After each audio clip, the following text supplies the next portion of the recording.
हाँ चलिए, last class में अपन हार्मोन्स क्या होता है लिख लिए थे ना। Hormones are the chemical messengers जो ब्लड स्ट्रीम में फ्लो होके हमारे टारगेट ऑर्गन तक जाते हैं, और वो कुछ पर्टिकुलर टाइम पे ही एक्ट करते हैं। ऐसा नहीं कि वो हार्मोन कभी भी एक्ट करना चालू कर देंगे। हमने कुछ एग्जांपल्स देखे थे ना। एक हार्मोन हमने इंसुलिन के बारे में बात किया था, याद है कि इंसुलिन सेक्रीट करेगा पेनक्रियाज इन ब्लड स्ट्रीम, पर वो तभी सेक्रीट होगा जब ब्लड में शुगर लेवल या ग्लूकोज लेवल ज्यादा हो जाएगा। अगर कम है पहले से ही या बाउंड्री में है या जितना चाहिए उतना है, तब इंसुलिन सेक्रीट नहीं होगा। समझ रहे हैं? वरना लो शुगर हो जाएगा ना। अगर उसने कंटिन्यूअसली हर बार इंसुलिन सेक्रीट करते रहा आपका अगर पेनक्रियास, तो ब्लड में जो ग्लूकोज होना चाहिए वो भी क्या हो जाएगा, ग्लाइकोजन में कन्वर्ट हो जाएगा। समझ रहे हैं? तो इसलिए उनका काम एक स्पेसिफिक टाइम पे होता है, एक स्पेसिफिक टारगेट ऑर्गन पे होता है। ये देखे थे अपन लास्ट क्लास में। ठीक है, आज हमको एक एक करके सारे हॉर्मोन्स पढ़ने हैं। कौन कौन सा ग्लैंड है, वो ग्लैंड कहाँ सिचुएटेड है हमारी बॉडी में, और उसका काम क्या है, मतलब कौन सा हार्मोन सेक्रेट कर रहा है और उस हार्मोन का फंक्शन क्या है। समझ रहे हैं? तो अपन एक टेबल बनाते हैं डायरेक्टली, है ना। टेबल बनाओ। टेबल में टोटल 4 कॉलम रखना, 4 कॉलम। पहला कॉलम छोटा रखना, that is endocrine gland. First column will be endocrine gland. ये तो अपन देख चुके हैं ना एंडोक्राइन ग्लैंड क्या होते हैं। दीज आर द ग्लैंड्स या internal system of the body जो कुछ ना कुछ हार्मोन सेक्रेट करते हैं हमारी बॉडी को। ठीक है, फिर सेकंड कॉलम बनाना, इनकी पोजीशन ये कहाँ पे है। जैसे थायराइड ग्लैंड नेक में है ना। एड्रिनल के बारे में बताया था ना लास्ट क्लास में, it is near the kidney. बात की थी ना एड्रिनल के बारे में, एड्रिनलिन लास्ट में वही एंड किए थे अपन। तो सेकंड कॉलम रहेगा पोजीशन का। थर्ड कॉलम वो कौन सा हार्मोन सेक्रेट करता है। ये पहले 3 कॉलम छोटे छोटे बनाना, ज्यादा बड़े मत बनाना, क्योंकि हमें ज्यादा यहाँ पे 2 या 3 वर्ड लिखना रहेगा मैक्सिमम। लास्ट कॉलम फंक्शन का थोड़ा बड़ा बनाना, यहाँ पे कुछ सेंटेंस रहेंगे। क्लियर है? कॉलम पता है आपको लिखना है।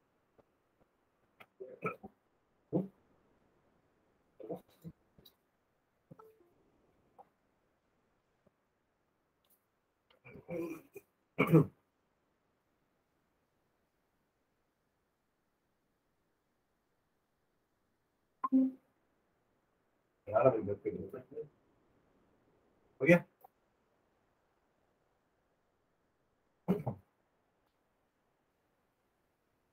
कॉलम में लिखते थे ऊपर।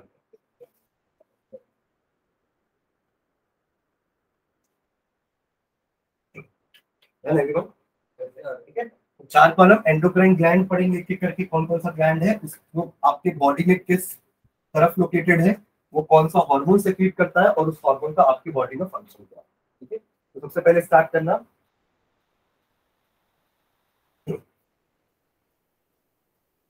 पेनक्रियाज। पेनक्रियाज सबसे पहला ग्लैंड, पेनक्रियाज। पेनक्रियाज, ठीक है।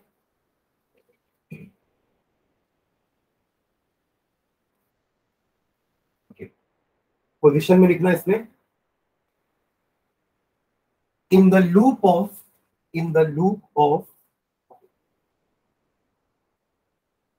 Small intestine, in the loop of small intestine.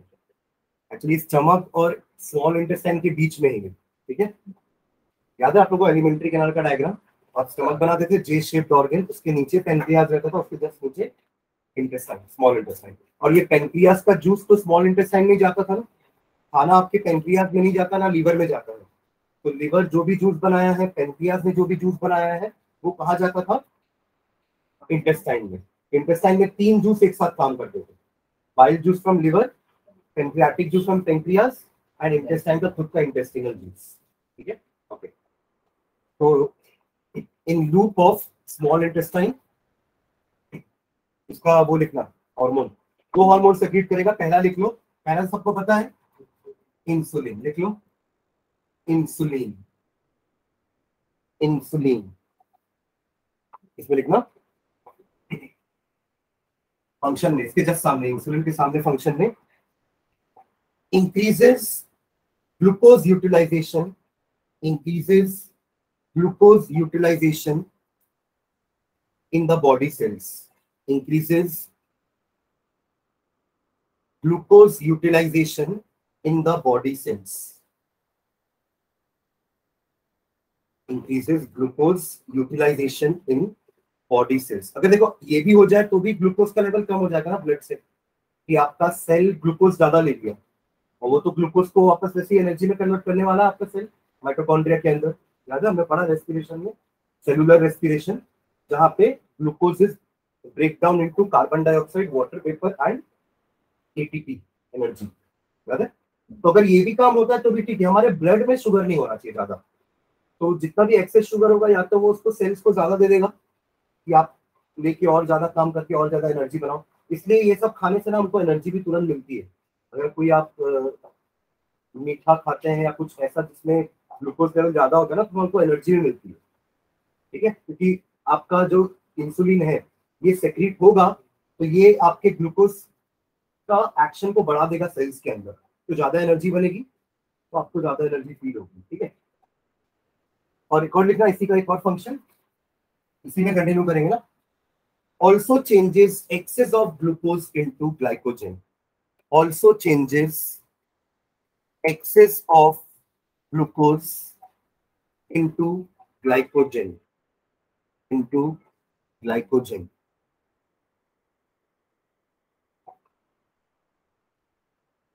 ठीक है, सो इसी में सेकेंड हार्मोन लिखना, ये तो इंसुलिन हो गया। ठीक है, क्लियर है? इंसुलिन की दोनों फंक्शन को क्लियर है?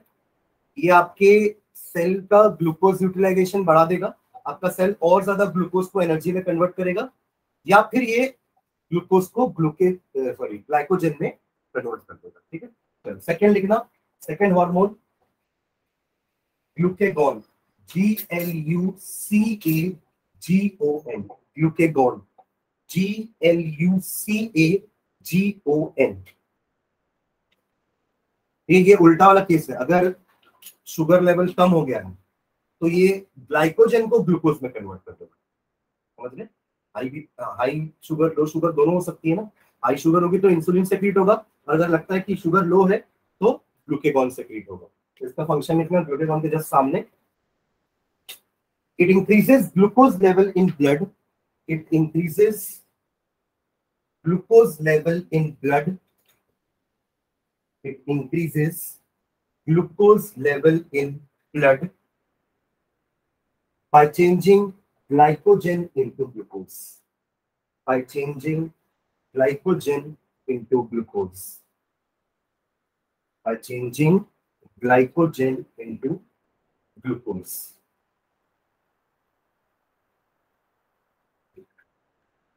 ठीक है, तो जब तक ये दोनों पेनक्रियास के हार्मोन्स ठीक से काम कर रहे हैं आपको डायबिटीज नहीं होगी, पर जहां इनका सेक्रीशन कम हो गया या ये अपना काम ठीक से नहीं कर पा रहे हैं तो हमें कुछ ना कुछ सिम्टम्स दिखेंगे डायबिटीज के। समझ रहे? सेकेंड लिखना, सेकेंड ग्लैंड, ये तो पेनक्रियास हो गया। ठीक है, सेकेंड ग्लैंड लिखना टेस्टीज, टेस्टीज। सुने कभी? हाँ सुने, लास्ट ईयर बायो की last to last year bio, last 8 में था ना, रिप्रोडक्टिव सिस्टम ऑफ एनिमल्स। तो उसमें हम मेल रिप्रोडक्टिव सिस्टम अलग पढ़ते थे, फीमेल रिप्रोडक्टिव सिस्टम अलग पढ़ते थे। अभी भी आपका रिप्रोडक्शन चैप्टर आप हम वापस पढ़ेंगे डिटेल में। ठीक है, तो testis is a male reproductive organ. ठीक है, जो मेल गैमेट तो बनाएगा, स्पर्म तो बनाएगा ही, बट इसके अलावा हॉर्मोन्स भी बनाएगा। ठीक है, जो हमारे सेकेंडरी सेक्सुअल कैरेक्टर्स को इंक्रीज करते हैं इन मेल्स, जैसे कि मेल्स में जो दाढ़ी मूछ दिखती है, शोल्डर्स ब्रॉड होते हैं, वॉइस लो पिच की होने लगती है, मैनली वॉइस आएगी ना, ऐसे ही मेरी वॉइस है, आपकी वॉइस अलग है ना। नहीं, एक बार ऐसे हुआ था कि मैंने फोन लगाया था एक बच्चे को, 7 का बच्चा था, उसने फोन उठाया, आपका भाई, हाँ, और उसने, उसकी आवाज ऐसी थी कि मुझे लगा कि शायद ईशा है। बोला हाँ ईशा बोलो। सर मैं ओम बोल रहा हूँ, कि आवाज ऐसी थी कि समझ में नहीं आ रहा था कि वो लड़का है कि लड़की है। तो अभी इस एज में ऐसी आवाज रहती है, but when you reach the age of adolescence या प्यूबर्टी, तो our voice changes, right. Larynx में कुछ ना कुछ चेंजेस होते हैं, वॉइस बॉक्स में चेंज होते हैं, लड़कियों की आवाज हाई पिच हो जाती है, लड़कों की आवाज लो पिच हो जाती है, ठीक है। तो वो ये वाला जो हार्मोन टेस्टिस सेक्रीट करेगा ना, that controls all the secondary sexual characters. Secondary sexual characters का मतलब है कि with the help of these characters we are able to distinguish between a male and a female, क्योंकि ये कैरेक्टर्स फीमेल में अलग होते हैं और मेल्स में अलग होते हैं। हमें क्लियर, ठीक है। दाढ़ी मूछ लड़कियों की नहीं आती ना, लड़कों की क्यों आती है, समझ रहे हो क्या बोल रहा हूँ, क्योंकि टेस्टोस्टेरोन हमारे अंदर है जो टेस्टिस सेक्रेट करता है। क्लियर है। तो टेस्टिस आपका एक और ग्लैंड हो गया, ठीक है। नीचे लिखना, सॉरी पोजीशन कहाँ पे है, तो lie in scrotal sac, lie in scrotal, SCROTAL, scrotal sac, sac मतलब बोरी है, ठीक है। Scrotal sac between the legs in male, between the legs in male, between the legs in male, clear है पोजिशन, ठीक। चलो इसका हार्मोन लिखते हैं, हार्मोन लिखना टेस्टोस्टेरॉन, टेस्टोस्टेरॉन स्पेलिंग लिख सकते हैं, टेस्टो लिखो, टेस्टो क्या होगा, TESTO, testo, then sterone, STERONE, simple है। देख करके जो बोला मैंने सबको समझ में आया। टेस्टोस्टेरॉन स्पेलिंग लिखना पड़ेगा, टेस्टो, TESTO, टेस्टोस्टेरॉन, STERONE, स्टेरॉन, ठीक है। ये है उस हार्मोन का नाम which controls the secondary sexual characters in male, ठीक है। चलो इसके फंक्शंस लिखना, क्या क्या करेगा ये हार्मोन, टाइम से फंक्शन है, 2-3 फंक्शन लिखेंगे अपन यहाँ पे। देखो, growth and functioning of, growth and functioning of, growth and functioning of secondary sexual characters, ये सेकेंडरी सेक्सुअल ऑर्गन्स लिखो पहले, growth and functioning of secondary sexual organs, secondary sexual organs, क्या क्या मेल रिप्रोडक्टिव ऑर्गन पढ़ते थे अपन, क्या क्या organs पढ़ते थे उसमें, याद है किसी को। एक तो टेस्टिस ही था जो स्पर्म बनाएगा, वो स्पर्म बना के कौन लेके जाएगा, तो एक स्पर्म डक्ट होता था, उसको अपन वास डेफरेंस बोलते थे, सुना सुना तो लग रहा होगा ना। एक डक्ट होना चाहिए ना कि वो स्पर्म उससे जाए, राइट। फिर एक पेनिस होता था जहां पे अल्टीमेटली स्पर्म पहुंचेगा, और यही पेनिस से स्पर्म जो है वो बाहर जाएगा।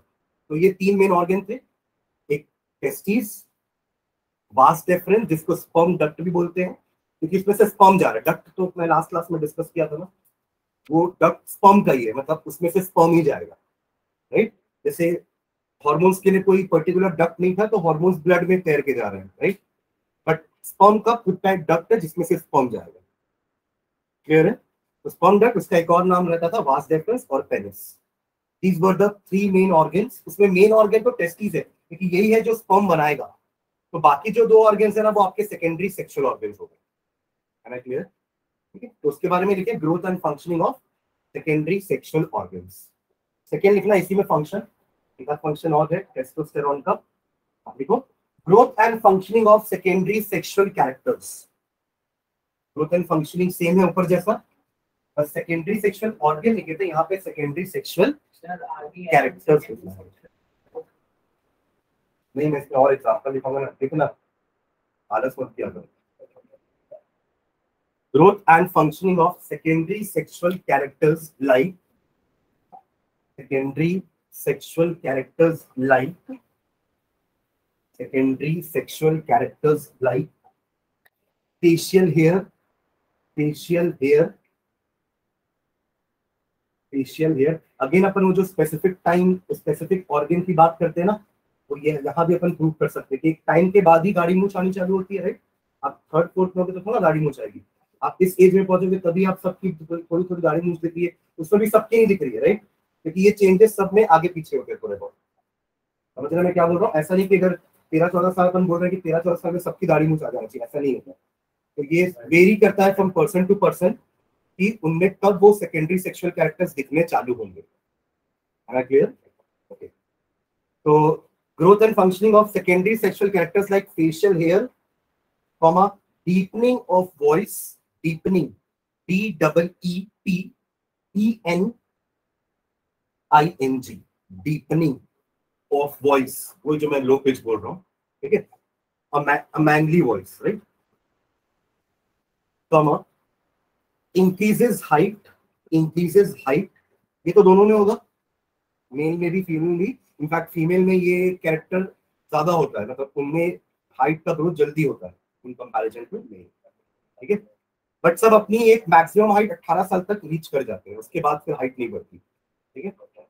Comma, broadening off shoulders, broadening off shoulders, broadening off shoulders, अभी धीरे धीरे छाती बढ़ जाएगी, शोल्डर्स कम है, बढ़ जाएगा, ठीक है। Broadening off shoulders etcetera, broadening off shoulders etcetera, clear है। ये सारे सेकेंडरी सेक्सुअल कैरेक्टर फीमेल्स में अलग होंगे, ठीक है, and that will be controlled by other hormone which will be secreted bye ovary. तो ओवरी हमारा अगला ग्लैंड होगा, ठीक है। चलो एक और लिखना फंक्शन लास्ट, अच्छा ठीक है, हाँ नहीं हो गया, यही दो फंक्शन, ठीक है। थर्ड अगला ग्लैंड ओवरीज, ओवरीज, अगला ग्लैंड होगा आपका ओवरीज, ओवरीज, हो गया।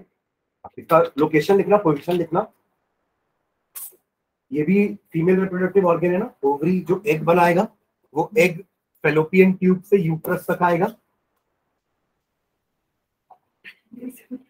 हाँ। तो लिखो इसका पोजीशन लिखना, इन abdomen, in abdomen, in abdomen, ABDOMEN, in abdomen, just behind and outer to kidneys, just behind and outer to kidneys in female, in female। ऊपर ना लेग्स के बाद इन मेल भी लिखना है, in female, outer two kidneys in female, ठीक है। First hormone का नाम लिखना, first hormone, first hormone in ovaries, estrogen, ESTROGEN। कुछ बुक्स में ना इसका नाम ओ से भी स्पेलिंग चालू होती है, ठीक है, तो कंफ्यूज मत होना, यही है एस्ट्रोजन, ESTROGEN, एस्ट्रोजन, ठीक है। इसका फंक्शन लिखेंगे पहले, oestrogen, growth and functioning of secondary sexual organs like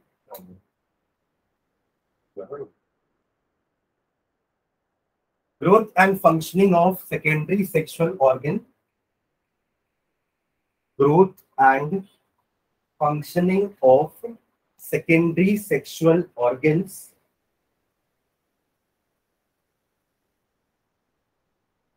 like fallopian tubes, uterus, etc. like fallopian tubes, uterus, etc. like fallopian tubes, uterus, etc. ठीक है। फीमेल में प्राइमरी सेक्सुअल ऑर्गन क्या है? ओवरी। प्राइमरी समझते हैं मतलब मेन, ये नहीं होगा तो रिप्रोडक्शन नहीं हो पाएगा, मतलब ओवरीज एग जब तक रिलीज नहीं करेंगे आगे प्रोसेस नहीं बढ़ेगा, आगे वो एग में ही तो जाके स्पर्म फ्यूज होता है और फर्टिलाइजेशन होता है ना। इसलिए प्राइमरी सेक्स ऑर्गन मेल का क्या है?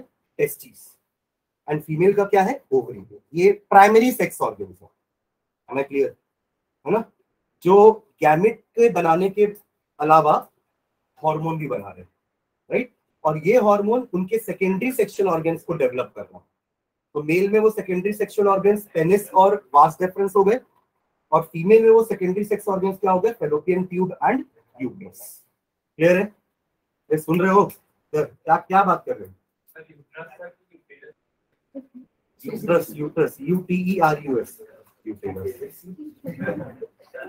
अच्छा यूरेथ्रा नहीं बोले, यूरेथ्रा भी तो पढ़े ना अपन, कहा यूरेथ्रा, कंफ्यूज नहीं होना दोनों में, मौसम में बताया था अपन जब यूरेथ्रा पढ़ रहे थे। कहाँ पढ़े थे यूरेथ्रा? एक्सक्रीटरी यूरिनरी सिस्टम में पढ़े थे ना कि ब्लैडर, ब्लैडर के बाद आपका यूरेथ्रा होगा। तो मैंने वहां बोला भी था कि यूरेथ्रा, और जब हम आगे पढ़ेंगे यूट्रस, इसको कंफ्यूज मत करना, यूट्रस अलग चीज है, यूरेथ्रा अलग चीज है, ठीक है? दोनों का आपस में रिलेशन नहीं है कुछ भी। चले आगे बढ़े।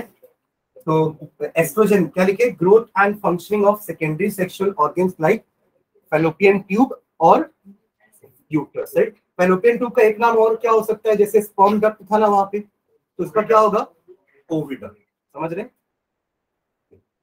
सेकेंड फंक्शन एस्ट्रोजन में ही, second function growth and functioning of secondary sexual characters,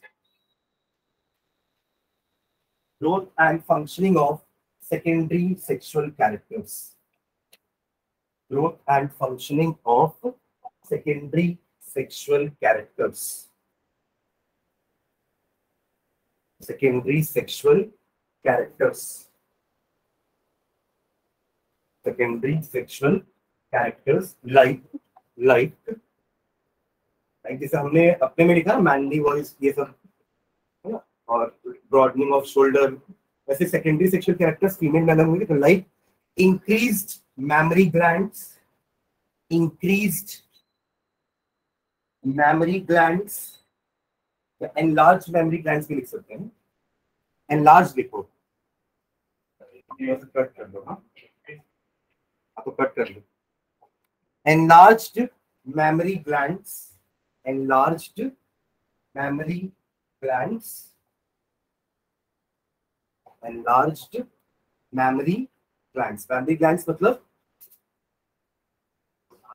हाँ, मैमल्स को मेमोरी ग्लैंड्स के कारण ही मैमल्स बोलते हैं ना, निपल्स, ठीक है। तो हमारे में शोल्डर्स ब्रॉड होंगे, है ना, और फीमेल्स में चेस्ट जो है वो ब्रेस्ट बन जाएगा, ठीक है। That is enlarged mammary glands, ठीक है, comma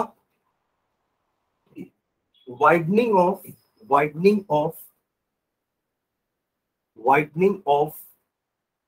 hips, widening of hips या ब्रॉडनिंग भी लिख सकते हैं, जैसे हमारे चेस्ट ब्रॉड हो रहे हैं तो वाइडनिंग या ब्रॉडनिंग ऑफ हिप्स, ठीक है। उसका रीजन है कि यूट्रस और फैलोपियन ट्यूब का अगर ग्रोथ होगा तो वो पेल्विक, इसको पेल्विक रीजन बोलते हैं, कमर से नीचे वाला रीजन, तो ये वाला हिस्सा थोड़ा सा ब्रॉड होगा, ठीक है, इस एज पे, मतलब प्यूबर्टी है, ठीक है। तो ये दोनों कैरेक्टर्स, और भी बहुत सारे कैरेक्टर्स हैं, यहाँ पे भी हाइट अपन लिख सकते हैं, ठीक है, वॉइस सिंपल भी लिख सकते हैं, हाई पिच वॉइस हो जाएगी, ठीक है, एक्सेट्रा करके छोड़ दो, सेकेंडरी सेक्सुअल कैरेक्टर्स। क्लियर है? हाँ चलो, सेकेंड हार्मोन, एस्ट्रोजन तो पहला हार्मोन था जिसके दो फंक्शन हमने लिख लिए हैं। सेकेंड एक और हार्मोन सेक्रेट करेगा,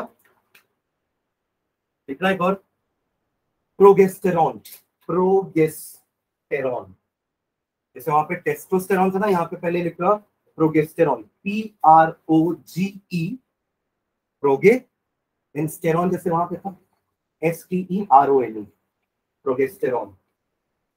इसके ब्रैकेट में लिखना ड्यूरिंग प्रेगनेंसी, ये प्रेगनेंसी के समय ही सेक्रेट होगा, अगेन एक specific time,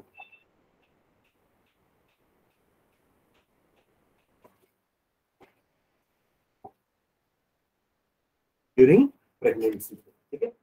function stops ovulation, stops ovulation, ovulation, OVULATION, ovulation का मतलब होता है एग ओवरी बना के रिलीज करता रहे, उसको ओव्यूलेशन बोलते हैं।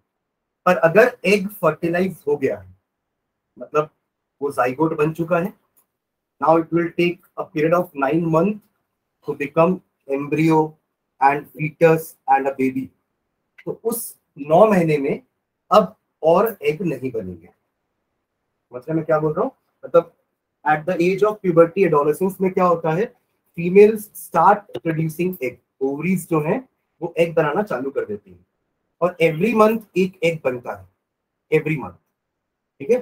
पर ये कब रुकेगा, अगर कोई एग फर्टिलाइज हो जाए। फर्टिलाइज कहने का मतलब स्पर्म अंदर आके उसको फ्यूज करके जाइगोट बना दे, इसी प्रोसेस को फर्टिलाइजेशन बोलते हैं। Fertilisation is a process in which sperm fuses with the ovum to form zygote, समझ रहे हैं। और अगर ऐसा हुआ है तो वो एग फर्टिलाइज कहलाएगा, और अब उस एग को आपका यूट्रस 9 महीने तक पालेगा, मदर्स में, राइट।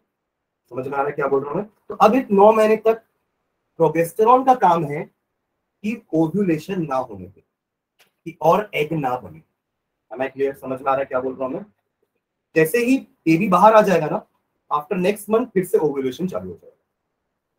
तो ये जो प्रोगेस्टेरॉन का काम था ये ड्यूरिंग प्रेगनेंसी था, कि उसको ओव्यूलेशन को बंद रखना, कि अब हर महीने एग और ना बने, क्योंकि जो एग लास्ट मंथ बना है वो फर्टिलाइज हो चुका है, तो अब आप एग का प्रोडक्शन रोक दो। हमें क्लियर, समझ में आ रहा है। ठीक है, तो stops ovulation and stimulates and stimulates and stimulates STIMULATES stimulates implantation implant plantation का मतलब क्या है, ये फर्टिलाइज एग आ चुका है यूट्रस तक, अब उस यूट्रस में इसको इम्प्लांट करेंगे, तो अच्छे से रखेंगे एक जगह ताकि वो 9 महीने तक अच्छे से पल सके, तो इसको इम्प्लांटेशन बोलते हैं। कहाँ होता है ये, यूट्रस में। समझ में आ रहा है क्या बोल रहा हूँ मैं, ठीक है।